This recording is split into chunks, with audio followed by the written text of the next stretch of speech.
মা আর শাশুড়ি তাদেরকে নিয়ে ক্রিসমাস ডে উদযাপন করা, অনুভব করা প্রবাসী ভীষণ সুন্দর সময়। মাকে আর শাশুড়িকে উপহার দিতে পেরেছি, আমরা তাদেরকে উপভোগ করতে নিয়ে গিয়েছিলাম ইউনিভার্সাল স্টুডিওতে সিঙ্গাপুরে।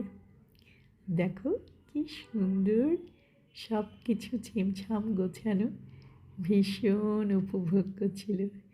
এটা আসলে না গেলে উপভোগ করাটা বলে বোঝানো যাবে না। দুই মা ভীষণ খুশি হয়েছিল। আমাদের জীবনের অনেক বড় একটা প্রাপ্তি, দুই মাকে ঘোরাতে পেরেছি কয়েকটা দেশ, তার মধ্যে সিঙ্গাপুরে। এখানে মায়েরা খুব উপভোগ করেছে, এত সুন্দর সাজসজ্জা। আসলে ইউনিভার্সাল স্টুডিওতে এমনিতেও যেই যখনই যায় তাদের ভালো লাগে, এটা উপভোগ্য একটা জায়গা। সো এক্সপেন্সিভ, কিন্তু তারপরেও পয়সা উসুল হয়ে যায়।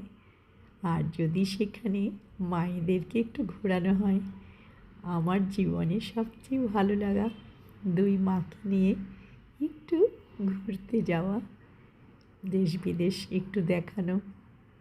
এটা তাদের জীবনেও একটা বড় প্রাপ্তি, কারণ সবসময় সময় সুযোগ হয়ে ওঠে না, বা মায়েদেরও সুস্বাস্থ্য থাকে না। আল্লাহর রহমতে তারা সুস্থ ছিল, ভালো ছিল।